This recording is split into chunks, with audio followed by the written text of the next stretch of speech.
নমস্কার, আমি সুকৃতি রঞ্জন বিশ্বাস। এসআরবি মুক্তি ইউটিউব চ্যানেলের পক্ষ থেকে আপনাদের কালকে আমি বলেছিলাম যে নাগরিকত্বের প্রশ্নে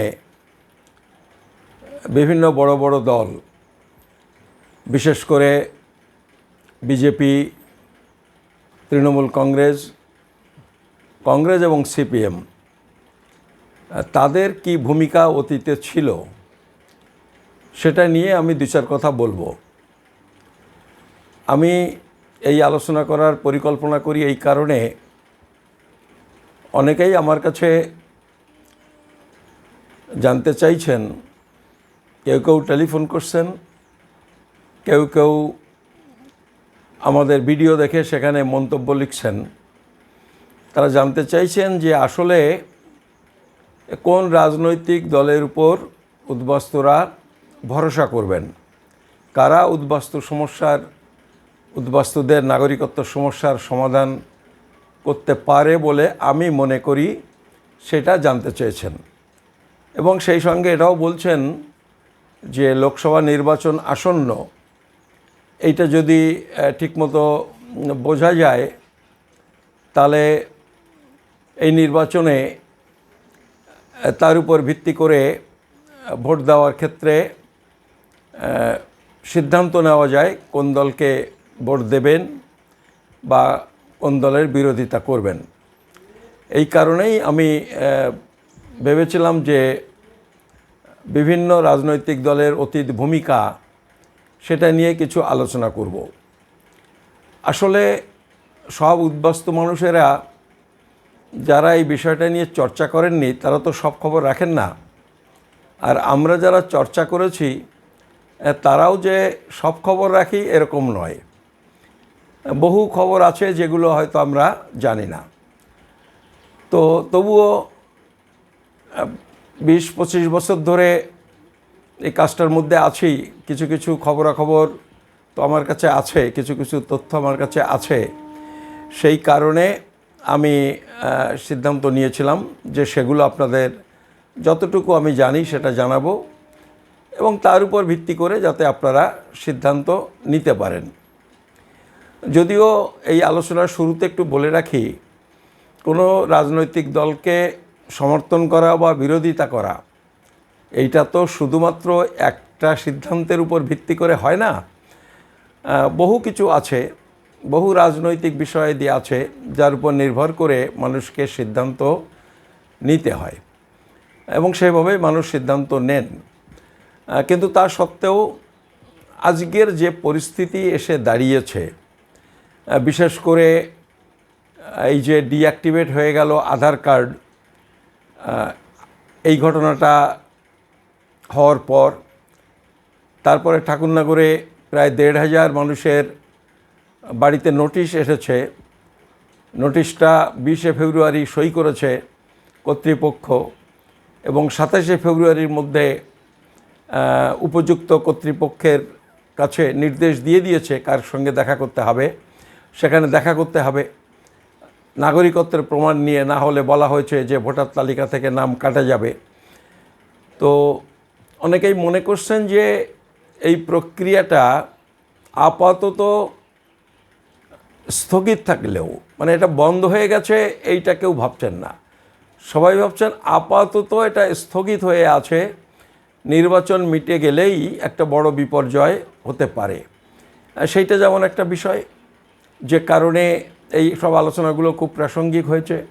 তাছাড়া ওই K-19 3.5 বছর পরে রুলস বেরিয়েছে, ফলে উদ্বাস্তুদের কাছে এই নির্বাচনে অন্যান্য সব ইস্যু ছাপিয়ে নাগরিকত্বের ইস্যুটা সামনে চলে এসছে। আর এটা তো ঠিক যে আমি যদি এই দেশের নাগরিকই না হই, তাহলে এই দেশের উন্নয়ন, এই দেশের অনুন্নয়ন, এই দেশের ভালোর জন্যে মন্দর জন্যে কে কোন দল কতটা ভালো কাজ করেছে করেনি, কতটা ভালো কাজ করতে পারে আগামী দিনে করবে বা করবে না, এই সমস্ত নিয়ে আমি যদি দেশের নাগরিকই না থাকি, তাহলে স্বাভাবিকভাবে মানুষের ইন্টারেস্ট, সেই সব মানুষের ইন্টারেস্ট কমে যায়। যে কারণে এই মুহূর্তে এই বিষয়টা নিয়ে সবাই জানতে চাইছেন, আমরাও আলোচনা করছি।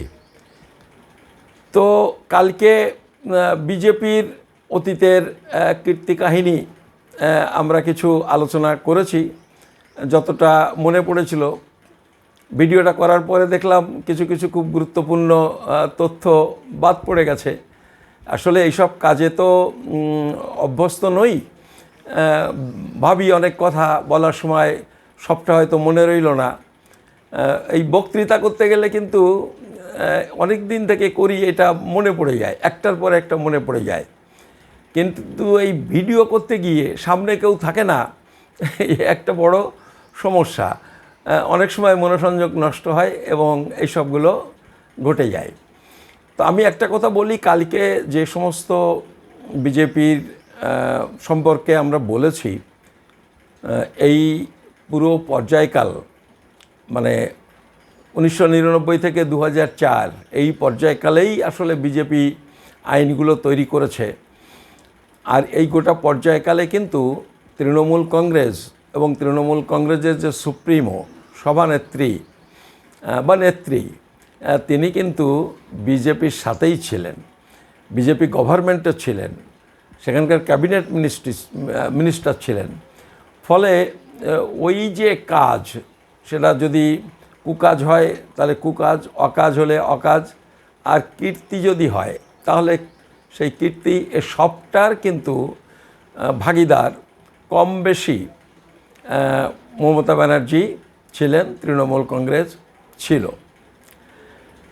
এবারে মমতা ব্যানার্জি সম্পর্কে অনেক কথা আপনারা জানেন, আমি আর দুই একটা কথা বলি, এবং সেটাও আমি ওই 20-25 বছরের আগের কাহিনীতে আমি যাব না, আমি মোটামুটি এর মধ্যেই সীমাবদ্ধ রাখছি। কারণ এই সময়টা আমি জানি, আমি তার প্রত্যক্ষ সাক্ষী, প্রত্যক্ষদর্শী। এই কাজটা নিয়ে আমি ডিল করেছি, তাদের সাথে দেখা করেছি, কথা বলেছি, খবরের কাগজ পড়েছি, মনোযোগ দিয়ে পড়েছি। ওই সব খবরগুলো অনেকেই হয়তো ওভারলুক করে গেছেন, এই কারণে আমি এটা বলছি। আপনারা তো এইটা সবাই জানেন যে মমতা বন্দ্যোপাধ্যায় একটা সময় বাংলাদেশ থেকে আসা উদ্বাস্তুদের বিরুদ্ধে বলা যায় জেহাদ ঘোষণা করেছিলেন, যুদ্ধ ঘোষণা করেছিলেন। তার লোকজন এবং তিনি নিজেও, তারা ওই যে পর্যবেক্ষক যারা আসেন, সেই পর্যবেক্ষকদের কাছে মানে নালিশ করেছেন, বারে বারে নালিশ করেছেন যে বাংলাদেশ থেকে আসা লোকজনের নাম ভোটার তালিকায় আছে। এই কথাটা একটুখানি খেয়াল করে শুনবেন, বাংলাদেশিদের নাম ভোটার তালিকায় আছে, এইটাই ছিল তাদের অভিযোগের মূল সুর। তার মানে অর্থ দাঁড়ায় ভোটার তালিকায় নাম থাকলেই তিনি নাগরিক, তা কিন্তু নয়। ভোটার তালিকায় নাম আছে অথচ তিনি বাংলাদেশি, এই তত্ত্ব কিন্তু তৃণমূল কংগ্রেস নেত্রীর। এইটা তিনি বারবার বলেছেন, বারবার তাদের বিরুদ্ধে নির্বাচন কমিশনে, তার পর্যবেক্ষকদের কাছে, বিডিও অফিসে, এসডিও অফিসে তারা ডেপুটেশন দিয়েছে। এখন আপনি বলতে পারেন যে আমি যে কথাটা বলছি সেটা ঠিক কিনা। তো আমি এই জন্যে, আমার কাছে একটা ডকুমেন্ট আজও আছে, আমি আপনাদের একটু দেখাই। আপনারা দেখুন তো, দেখে বুঝতে পারছেন, পড়া যাচ্ছে এটা? একটু দেখুন খেয়াল করে যদি পড়া যায়। এইটা হলো সর্বভারতীয় তৃণমূল কংগ্রেসের একটা লেটার হেড।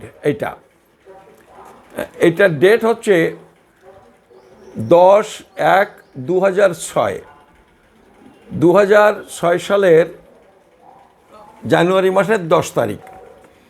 তারা উত্তর 24 পরগনার নির্বাচনী পর্যবেক্ষককে, মানে to the observer North 24 Parganas election commission of India, এইখানে তারা এই মাস পিটিশনটা করেন। মাস পিটিশন নয়, এটা তৃণমূল কংগ্রেসের 8-9 জন মূল নেতা, এটা বনগাঁ এলাকার ঘটনা, তারা সই করে এই চিঠিটা জমা দেন, তার একটা জেরক্স কপি। যারা সই করেছিলেন তার মধ্যে আমি দেখতে পাচ্ছি ভূপেন শেঠ, তিনি এই এলাকার তৃণমূলের বলা যায় উত্তর 24 পরগনা তৃণমূল কংগ্রেসের একজন প্রতিষ্ঠাতা, বনগাঁর বিধায়ক ছিলেন, জনপ্রিয় বিধায়ক ছিলেন ভূপেন শেঠ। রতন ঘোষ, তিনিও সই করেছেন। এই এই উত্তর 24 পরগনার বিশেষ করে বনগাঁ লোকসভা কেন্দ্রের মধ্যে একজন খুব বড় নেতা। তারপরে পরপর অনেকগুলো নাম আছে, আমি সব নামগুলো পড়ছি না। অলোক নন্দী আছেন, চন্দন মুখার্জি আছেন, তারপরে অলোক নন্দী, পঙ্কজ কী যেন একটা, এটা আমি পড়তে পারছি না, এরকম আছেন।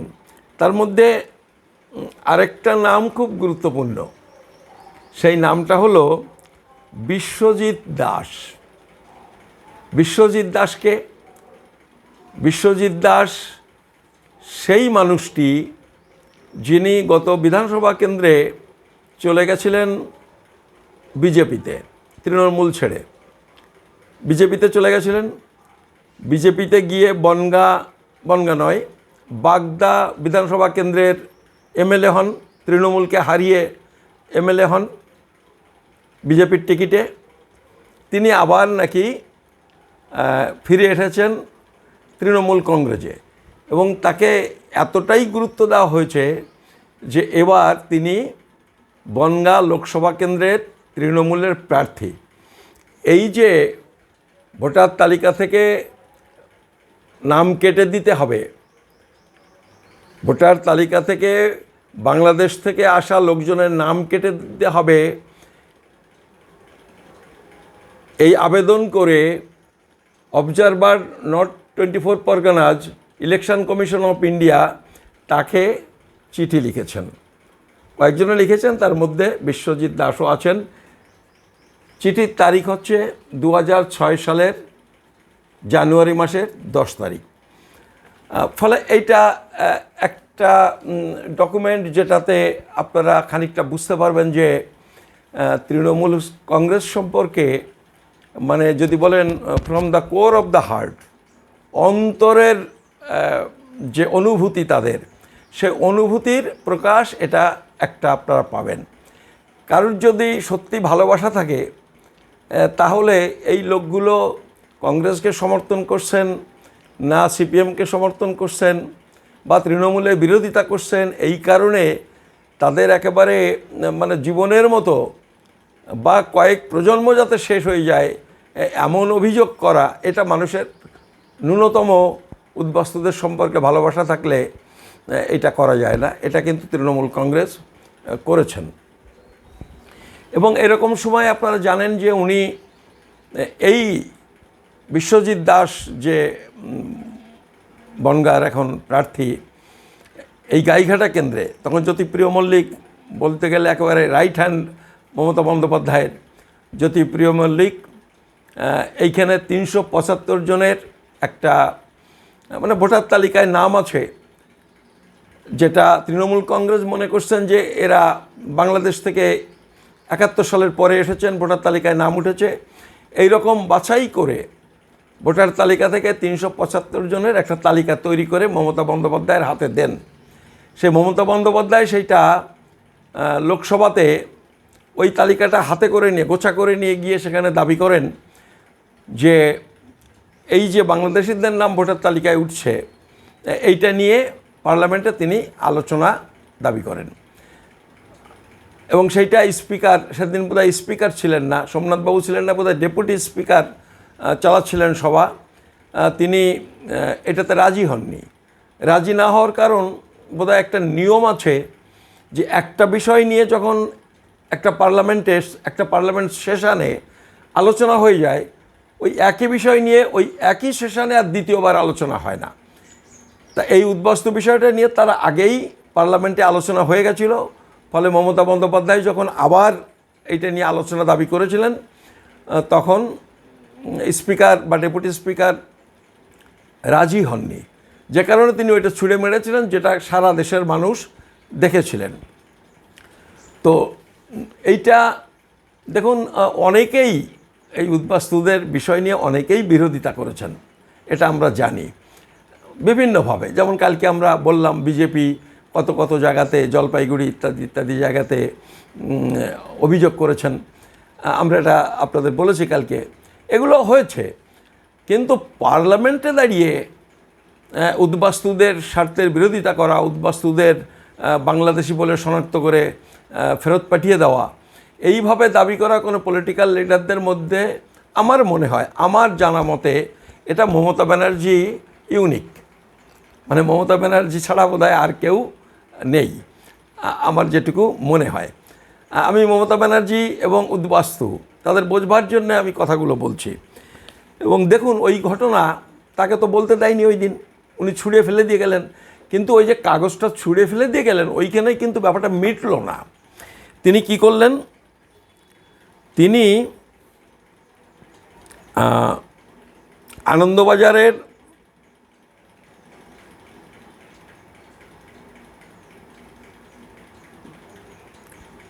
দু সালের 17ই ফেব্রুয়ারি রিপোর্টটা আপনারা একটু দেখে নেবেন। 2006 সালের 17ই ফেব্রুয়ারি আনন্দবাজারে এই রিপোর্টটা বেরিয়েছিল, যেটা আমি এখন বলছি আপনাদের। সেটা কি, তৃণমূল কংগ্রেস নেত্রী মমতা বন্দ্যোপাধ্যায় 2005 সালের 4 আগস্ট 2005 সালের 4 আগস্ট উদ্বাস্তুদের, 71-এর পরে আসা উদ্বাস্তুদের তাড়িয়ে দেওয়ার দাবিতে এবং ভোটার তালিকা থেকে নাম কেটে দেবার দাবিতে সাংসদ পদ থেকে ইস্তফা দেন। সাংসদ পদ থেকে ইস্তফা দেন, যে এদের তাড়িয়ে না দিলে আমি আর সাংসদ থাকব না। কবে? 2005 সালের 4 আগস্ট তিনি এই পদত্যাগপত্র পার্লামেন্টে জমা দিয়েছিলেন। আর কেউ কোনো দিন করেছে এটা? আর কোনো এমপি, কোনো দল, অনেক কিছু এদিক ওদিক হয়েছে, কিন্তু পার্লামেন্টে দাঁড়িয়ে এরকম বলা এবং এইটার জন্যই পদত্যাগ করা সাংসদ পদ থেকে, কতটা সিরিয়াস তিনি উদ্বাস্তুদের তাড়িয়ে দেওয়ার জন্যে, তাদের নাগরিকত্বটা খেয়ে নেওয়ার জন্যে, তারা যাতে এদেশে বাস করতে না পারে তার জন্যে, এটা আমার মনে হয় আপনারা বুঝতে পারছেন।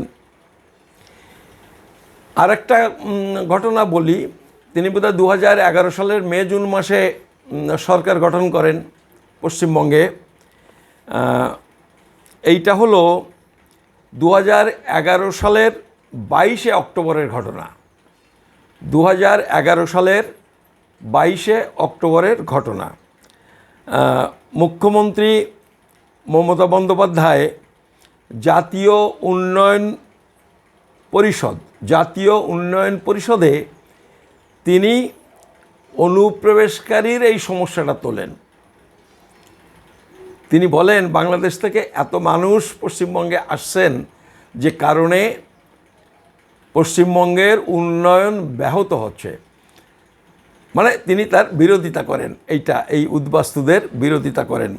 কোথায় তোলেন বিষয়টা তোলেন জাতীয় উন্নয়ন পরিষদের মিটিংয়ে। কত তারিখে? 2011 সালের 20 অক্টোবর। তাহলে আমরা উদ্বাস্তু সম্পর্কে মমতা বন্দ্যোপাধ্যায়েরও পরিচয় আমরা কিছু কিছু পেয়ে যাচ্ছি।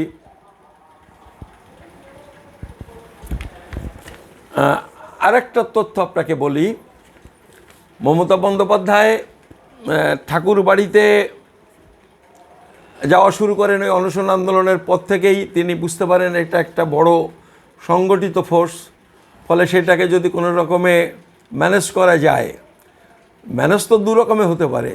এক হতে পারে তাদের পাশে দাঁড়িয়ে, তাদের সমস্যা নিয়ে লড়াই করে, তাদের অসুবিধে মিটিয়ে তাদের কাছে পাওয়া যায়। আর একটা পথ আছে, যেটা হচ্ছে তাদের ভাওতা দিয়ে, ঢপ দিয়ে, তাদের বিভ্রান্ত করে তাদের কাছে পাওয়া যায়। তো মমতা বন্দ্যোপাধ্যায়কে তো মতুয়ারা শুরু থেকে বন্ধু বলে মনে করেন। বন্ধু মনে করার কারণ হচ্ছে বড় মাকে বড় মা বলেন, দু একবার অসুস্থ হলে তার একটুখানি চিকিৎসার ব্যবস্থা করে দিয়েছেন, তাতে হয়তো 20-50 হাজার টাকা খরচ করেছেন। আর মতুয়ারা তো খুব অল্পে খুশি, গ্রামের মানুষ, সাধারণ মানুষ, এইসব কারণে তারা খুব খুশি ছিলেন।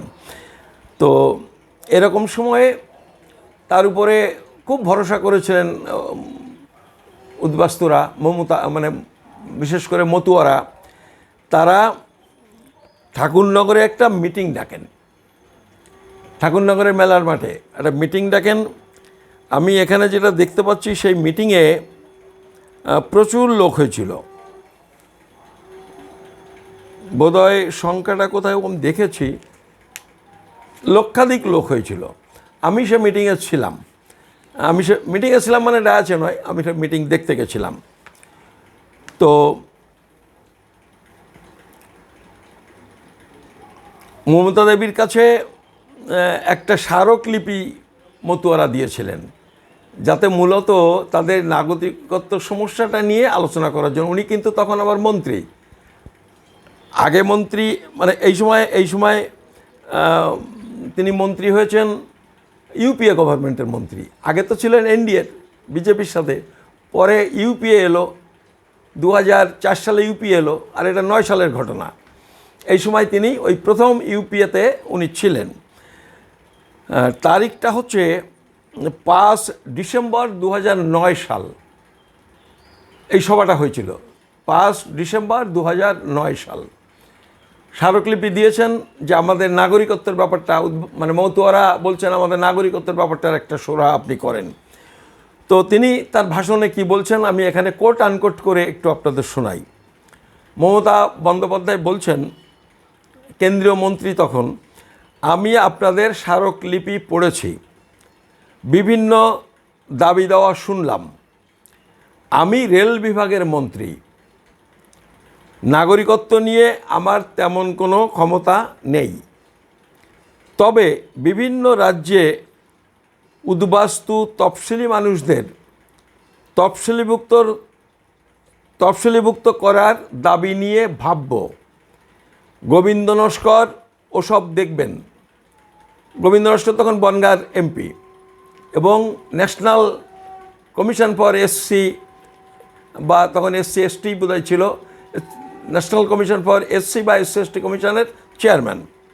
তাই বলছেন, বিভিন্ন রাজ্যে উদ্বাস্তু তফসিলি মানুষদের তফসিলিভুক্ত করার দাবি নিয়ে ভাবব।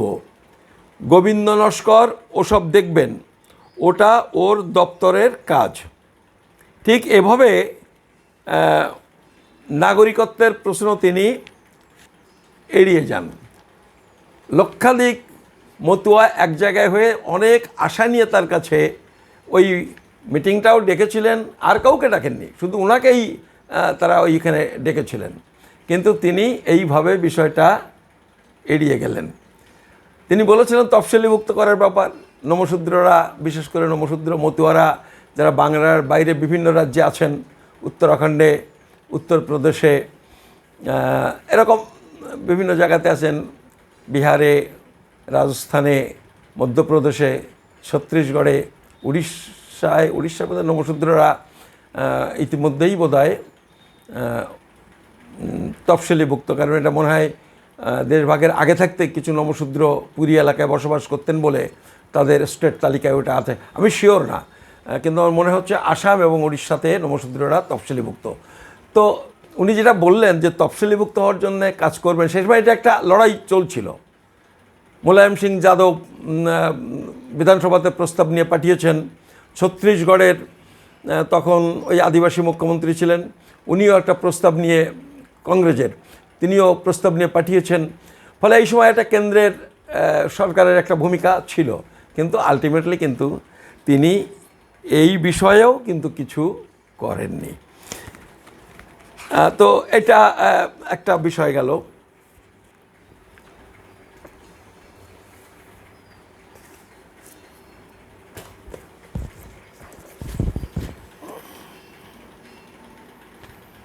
আমি কালকে বলতে গিয়ে ওই যে হাইকোর্ট সুপ্রিম কোর্টে বিজেপির যে আইনজীবীদের যে সংগঠনটা, যারা ইউপিএ গভর্নমেন্ট আসার পরে যেহেতু আইন বিজেপি করেছে, সেই আইন এনআরসি কেন কার্যকরী হচ্ছে না, লোকজনকে কেন ধরে ধরে পাঠানো হচ্ছে না, প্রতি মাসে 100 করে, প্রতিদিন 100 করে, মাসে 3000, দিল্লি হাইকোর্ট যে রায় দিয়েছে সেটা কার্যকরী হচ্ছে না, এই যে সব বিষয়গুলো, আমি সংগঠনটার নাম বলতে পারিনি কালকে। এই সংগঠনটার নাম হলো, এটা বিজেপিরই একটা সংগঠন, অল ইন্ডিয়া লয়ার্স মানে আইনজীবী, all India lawyers forum for civil liberties, all India lawyers forum for civil liberties, তারাই এই মামলাগুলো তখন করছিলেন। এবং এই সময়ে আরেকটা তথ্য কালকে একটু বলতে ভুলে গেছিলাম, জাস্ট সামনে এলো বলে আপনাদের বলছি, যে 2000 সালের 21শে আগস্ট, 2000 সালের 21শে আগস্ট, তখন অটল বিহারী বাজপেয়ী প্রধানমন্ত্রী, সেই সময় 1920 সালের পাসপোর্ট একটা সংশোধন করেছিল, 1920 সালের পাসপোর্ট একটা সংশোধন করে। তারপরে গিয়ে আবার 2003 সালের নাগরিকত্ব আইনও সংশোধন করে, সেটা 2003 সালে, এটা 2020 সালে, এই ভুল বলছি, 2000 সালে, 2003 সালে ওই বড় অ্যামেন্ডমেন্টটা করে, কিন্তু তার আগে 2000 সালে আবার পাসপোর্ট অ্যাক্টে, 1920 সালের পাসপোর্ট অ্যাক্টে একটা বড় সংশোধন করে। কি করে, আগে ছিল যে বেআইনিভাবে ইন্ডিয়াতে আসলে, ভারতে আসলে ধরা পড়লে তার শাস্তি ছিল 3 মাস, মাত্র 3 মাস, সেইটাকে বাড়িয়ে করা হয় 5 বছর। এটা বিজেপি করে। মমতা বন্দ্যোপাধ্যায় তখন কিন্তু বিজেপির সাথে আছেন, ওই গভর্নমেন্টেই আছেন। আর ওর সাথে জরিমানা করে 50,000 টাকা। আর যদি একই অপরাধ 2বার করে একজনে, আগে একবার ধরা পড়েছে, পরে আবার বর্ডার পারাপারি করতে গিয়ে ধরা পড়লো, তাহলে শাস্তির মেয়াদ হবে দ্বিগুণ। আর একটা বিষয়ের সাথে যুক্ত করে, যদি কোনো এরকম অনুপ্রবেশকারীকে কেউ আশ্রয় দেয়, বাড়ি ভাড়া দেয়, তাহলে সেটাও কিন্তু ওই অনুপ্রবেশকারীর যে অপরাধ, সেই একই অপরাধ বলে গণ্য হবে। ফলে কেউ যাতে তাদের আশ্রয় না দেয়, বাড়ি ভাড়া না দেয়, তার ব্যবস্থা করে। এটা 2000 সালের 21শে আগস্ট, এটা বিজেপি মমতা বন্দ্যোপাধ্যায় মিলিতভাবে করে। আর এই সময়ই ওই যে ডিটেনশন ক্যাম্প, যেটা পরে আসামে আমরা দেখেছি, কনসেন্ট্রেশন ক্যাম্প, এইটা করারও কিন্তু সিদ্ধান্ত হয়। আর এটার জন্যে সবার আগে কেন্দ্রীয় সরকার বরাদ্দ করেছিল ওই বিজেপির ঠিক শেষের দিকটায়, 2004 সালের বা 3 সালের শেষের দিকটায় প্রথম ক্যাম্পটা হবে বলেছিল পেট্রাপোলে। এবং সেই পেট্রাপোলে ওই ডিটেনশন ক্যাম্প করার জন্যে 23 লাখ টাকা বরাদ্দও করে দিয়েছিল।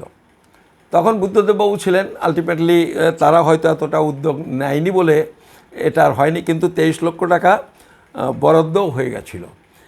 এটা এইসব তথ্যগুলো আমি আপনাদের কালকে একটা বই দেখেছিলাম, এটা একই রকম দেখতে, কিন্তু এটা আলাদা বই। এটা কালকে দেখাচ্ছিলাম রিপাবলিকান বার্তা সংকলন, এটা নীল আকাশ সংকলন।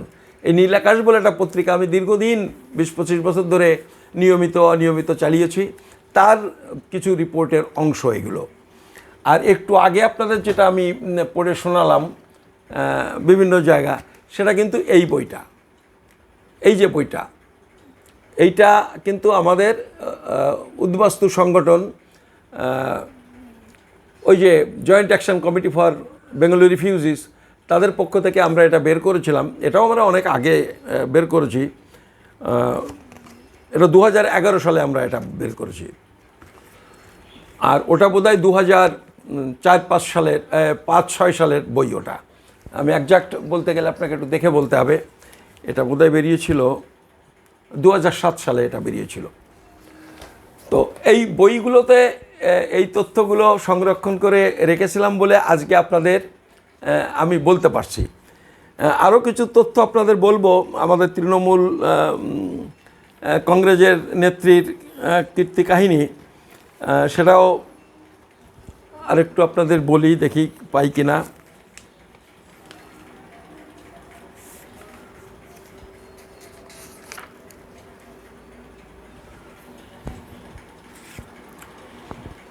দেখেন, এই সময়ে আনন্দবাজার পত্রিকার রিপোর্ট, এটা 2006 সালের 18ই মার্চ, 2006 সালেই 18ই মার্চ তৃণমূল কংগ্রেসের নেতারা একটা অভিযোগ করেন অলোকেশ দাসের বিরুদ্ধে। অলোকেশ দাসকে এবারে রানাঘাট কেন্দ্রের সিপিএমের প্রার্থী, মানে এখন এই যে রানাঘাট কেন্দ্রে উনি দাঁড়িয়েছেন, এর আগের বারে বোধহয় বনগাঁয় দাঁড়িয়েছিলেন, তার আগে উনি বোধহয় দুবার সম্ভবত নবদ্বীপ কেন্দ্রের, মানে ডিলিমিটেশনের আগে তখন নবদ্বীপ কেন্দ্র ছিল, সম্ভবত নবদ্বীপ কেন্দ্র, নবদ্বীপ কেন্দ্রের এমপি ছিলেন। সেই সময় তৃণমূল কংগ্রেস এই যে শুধু সাধারণ মানুষের বিরুদ্ধে অভিযোগ করেছেন তা কিন্তু নয়, তারা এমপি অলোকেশ দাসের বিরুদ্ধেও নালিশ করেছিলেন যে তিনি বাংলাদেশি। কে করেছিলেন? তৃণমূল কংগ্রেসের নেতৃবৃন্দ। আনন্দবাজারে কবে বেরিয়েছিল? 2006 সালের 18ই মার্চ। এটা একটু আপনাদের জানিয়ে রাখলাম। বলাগড়ে যে 5 জন অ্যারেস্ট হয়েছিলেন, তারপরে বর্ধমানের গুসকরাতে যে অ্যারেস্ট হয়েছিলেন যে লোকগুলি, আমি কালকে জলপাইগুড়ির কিছু অভিযোগ বাংলাদেশি বলে অভিযোগ করেছেন, তাদের জেল খাটিয়েছেন বিজেপি, এটা আপনি কালকে বলেছিলাম। আজকে এটা বলছি তৃণমূল কোথায় কোথায় এটা করেছে দেখেন। তো বলাগড়ে তৃণমূল অভিযোগ করেছিল, গুসকরাতে তৃণমূল অভিযোগ করেছিল, আরও অনেক জায়গাতে করেছে। সব খবর আমার কাছে নেই, কারণ আমি আপনাকে বললে আমার কাছে পেপার কাটিংটা যদি না থাকে, পেপারের তথ্য না থাকে, আপনি তো আমাকে সাথে সাথে পার্টির যে অবস্থা আজকে, সাথে সাথে নানান রকমের কটূক্তি, নানান রকমের ঘটনা ঘটতে থাকবে। তো বলাগড়ের এইটা রিপোর্টটা বেরিয়েছিল ওই 6 সালের 9 ফেব্রুয়ারি মাসের 9 তারিখে 2006 সালে। সেখানে অভিযোগ করেছিলেন যারা এখানে ভূপেন শেঠ, বিশ্বজিৎ দাস, বনগাঁয়ের দিকে বললাম, আর আমি এটা বলাগড় বা ওই যে গুসকরা বর্ধমানে এই অঞ্চলে যারা করেছিলেন তার একটা নাম আমি এখানে দেখতে পাচ্ছি এখন রয়েছে। তার নাম হচ্ছে শ্যামা বন্দ্যোপাধ্যায়, তৃণমূলের সেই সময়ের বেশ ডাকসাইটের নেতা ছিলেন। তার নাম হচ্ছে শ্যামা বন্দ্যোপাধ্যায়। জানি না এখন এমএলএ আছেন কি না, আমি অত খবর রাখি না। তার নাম ছিল শ্যামা বন্দ্যোপাধ্যায়, এই অভিযোগগুলো করেছিলেন। তো এটা আছে। তো এইগুলো, এটা আমি বলছি কিন্তু আপনাকে এই বইটা থেকে, এই বইটাতেও এই ইয়েগুলো আছে। এইটা ওই মতুয়াদের যে আন্দোলন, সেই আন্দোলনের উপরে, নানান আন্দোলনের উপরে তাদের যে ডেপুটেশন, বিভিন্ন এমপিরা যে চিঠি লিখেছেন তার কপি টপিগুলো এখানে সব আছে। এই বইটা বেরোয় 2008 সালের জানুয়ারি মাসে। তো এগুলো আমি আপনাদের একটু দেখালাম। ফলে তৃণমূল কিন্তু উদ্বাস্তুদের সম্পর্কে যে খুব মানে কি বলবো, সহানুভূতিশীল, তারা উদ্বাস্তুদের জন্য কিছু করবেন এরকম যারা ভাবছেন, তারাও আমার মনে হয় তার উপরে আস্থা করলে ভুল করবেন। আর এইটা তো আমি অনেকবার দেখিয়েছি, আবারও তবু আপনাদের একটু দেখাই। দেখতে পাচ্ছেন তো? দেখতে পাওয়া উচিত। এইটা হলো আনন্দবাজারের 2016 সালের 18ই ফেব্রুয়ারির কাগজ। এই 18ই ফেব্রুয়ারি এটা বেরিয়েছিল। 17ই ফেব্রুয়ারি মমতা বন্দ্যোপাধ্যায়ের মন্ত্রিসভা একটা সিদ্ধান্ত নিয়েছিল। আমি একটুখানি পড়ে শোনাই, সেটা বোধহয় খুব ভালো হবে। একদম শুরুতে নিজস্ব সংবাদদাতা, বিধানসভা ভোটের মুখে মুখ্যমন্ত্রী মমতা বন্দ্যোপাধ্যায় দাবি তুললেন, পশ্চিমবঙ্গে বসবাসকারী বাংলাদেশিদের কথাটা শুনুন, পশ্চিমবঙ্গে বসবাসকারী বাংলাদেশিদের ভারতীয় নাগরিকত্ব দেওয়ার এখতিয়ার জেলা শাসকের হাতে ফেরানো হোক। খুব শীঘ্র নবান্ন এই মর্মে দাবি সনদ দিল্লিতে পাঠাবে বলে বুধবার মানে 17 ফেব্রুয়ারি 2016 বুধবার রাজ্য মন্ত্রিসভার পরে জানিয়েছেন মমতা বন্দ্যোপাধ্যায়। তাহলে এদের কিন্তু বলছেন বাংলাদেশি, বুঝলেন তো? এই যাদের ভোটার তালিকায় নাম আছে, রেশন কার্ড আছে, এদের মমতা বন্দ্যোপাধ্যায় বলছেন বাংলাদেশি, মন্ত্রিসভা বলছে বাংলাদেশি। তাই নবান্ন চিঠি লিখবে কেন্দ্রীয় সরকারকে যে তাদের নাগরিকত্ব দেওয়ার এখতিয়ার জেলা শাসকের হাতে ফেরানো হোক। তারপরের প্যারাগ্রাফটা পড়ি। মুখ্যমন্ত্রী বলেন, 1985 আগে পর্যন্ত বাংলাদেশিদের ভারতীয় নাগরিকত্ব মঞ্জুর করতে পারতেন জেলা শাসকেরা। পরে সন্ত্রাসবাদের নাম করে কেন্দ্র তা কেড়ে নেয়।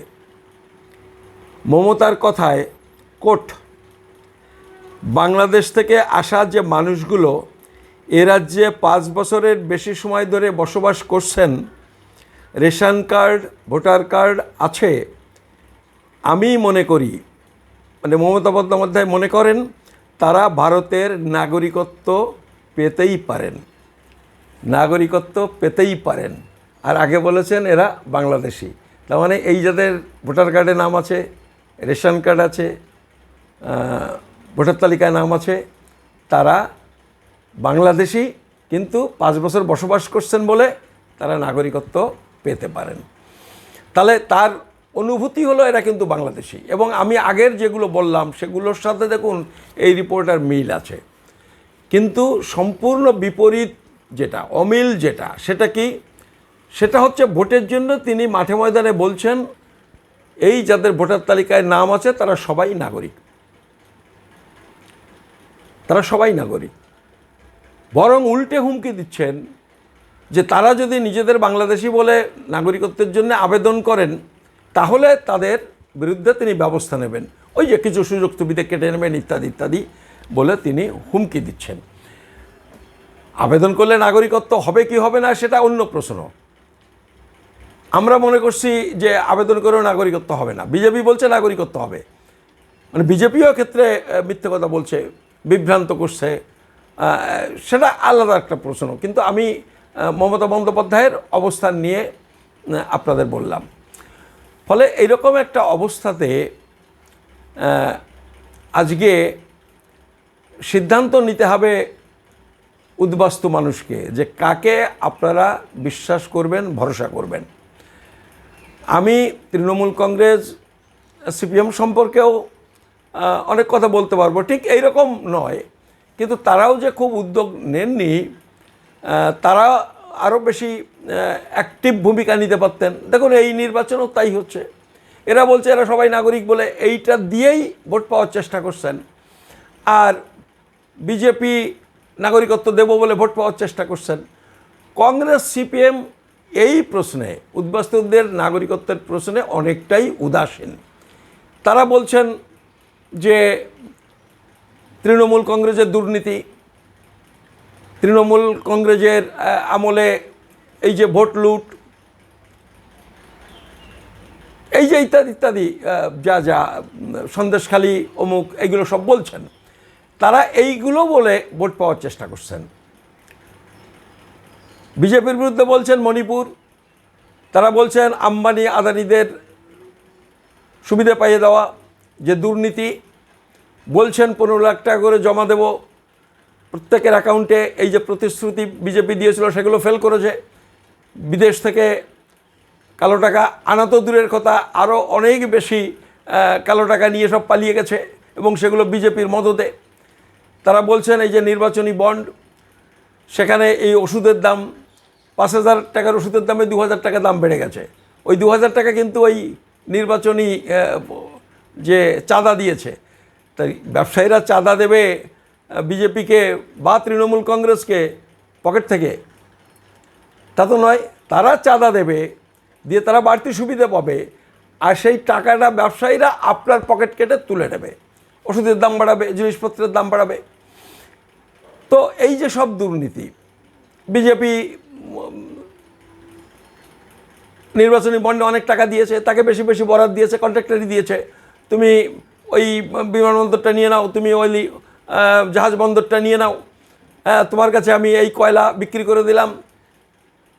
ওই আম্বানিকে বলছে যে এই দক্ষিণ ভারতের গোদাবরী নর্মদার অববাহিকায় যত তেল, বলছে সব তুমি তুলে নাও। ওই যে রিলায়েন্সের সব তেলের ইগুলো হয়েছে, এই খনন কাজ যেটা পয়সা খরচ হয়, খনন করেছে কিন্তু সব ওএনজিসি। করিডোরে এমন এমন লোক বসিয়েছে ওদের সিএমডি করে, তাদের দিয়ে বলে দিয়েছে এখানে তেল পাওয়া গেল না। আসলে যেখানে যেখানে তেল পাওয়া গেছে, যা যা করার সব করে নিয়েছে ওএনজিসির টাকায়, তার মানে জনগণের পয়সায়। তারপরে রিপোর্টটা জমা দেওয়ালো, নিজের লোক সেখানে বসিয়ে দিয়েছে বিজেপি যে এখানে তেল পাওয়া গেল না, ব্যাস ব্যাপারটা মিটে গেল। এইবারে সব ঝামেলা যখন মিটে গেল, এইবারে আম্বানি বলছে, মানে বলতে গেলে 100 টাকার জিনিস 2 টাকা দামে সেটা কিনে নিল, আসলে তেল ভর্তি। এবং এইগুলো যখন বিজেপি তাকে দিয়ে দিল, তারপরে আবার যে জঙ্গল হয়ে গেছিলো রিলায়েন্সের পেট্রোল পাম্পগুলোতে, মানে রিটেল ইসের কথা আমি বলছি, সেগুলোতে আবার সব সুন্দর করে সাজিয়েছে। তো এইগুলো তারা করছে, এবং এইগুলো বলে সিপিএম ভোট নেওয়ার চেষ্টা করছে। তারা উদ্বাস্তুদের প্রশ্নে তুলনামূলকভাবে উদাসীন। এইটা সিপিএম ভাবছে যে এইটা বোধহয় কার্যকরী হবে।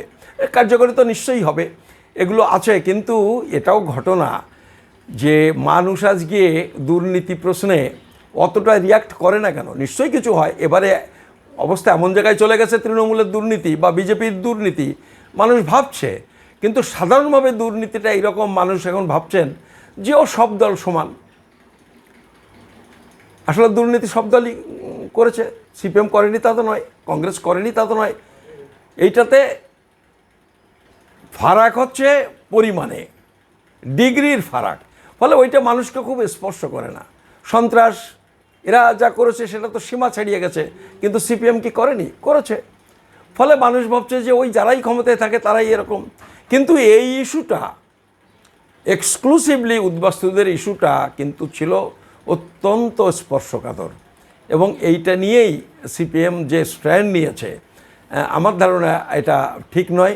তাদের উদ্বাস্তুদের, এবং সেটা শুধু ইলেকশন ইস্যু বলে বলছি না, মানবিকতার দিক দিয়েও, মানুষের আত্মমানুষের সমস্যার কথা ভেবেও উদ্বাস্তুদের এই ইস্যুটাকে কংগ্রেস সিপিএমকে আরও বেশি গুরুত্ব দিয়ে টেক আপ করা দরকার ছিল। এই ইলেকশনেই দরকার ছিল। এই ইলেকশনে যদি তা নাও হয়, তাদের ইশতেহারে যদি এটা না এসে থাকে, আসা উচিত ছিল।